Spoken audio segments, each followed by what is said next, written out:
Hi everyone, today we are talking about the ABRSM Book 1 snare drum solo, Journeying Home from the Hills. Now, the first thing I like to do when I take a look at a new solo is check out the time signature.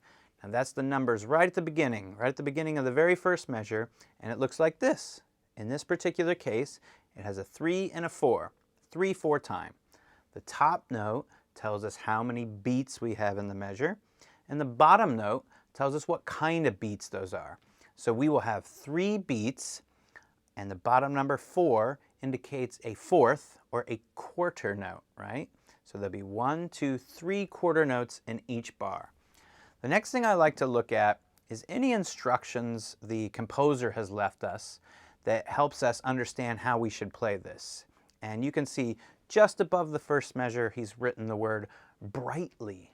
Okay, that's a beautiful description. We think about things being bright and radiant and reflective. So bright gives us a good indication of what we should feel when we're playing it.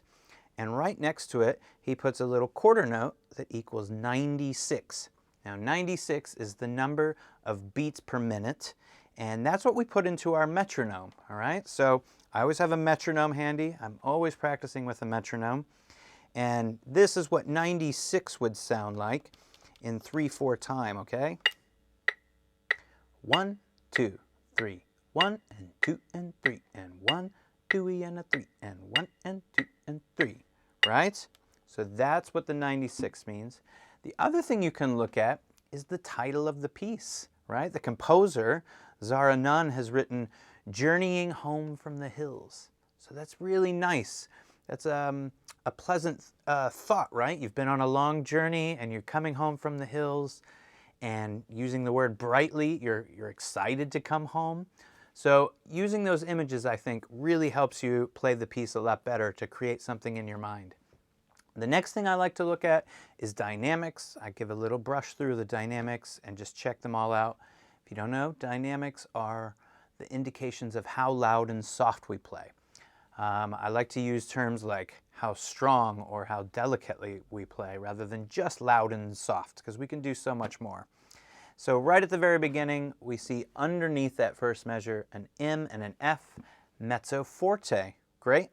So mezzo forte, we read through there, we go all the way till measure 9, and suddenly you see F, and you're playing forte. You're quite strong. And in measure 11, you have a couple of accents. You pay attention to those accents. And then in measure 15, we're going to decrescendo. See those 2 lines going down? That means we're going to get quieter, okay? We're going to get softer. And then we have a whole measure rest where we've got to really count. Then we're mezzo piano. And at the very end, 1 piano and 1 forte. It's a bit of a surprise. It's almost like we've journeyed home from the hills and we finally slammed open the door and said we're home, all right? Let's go ahead and play along.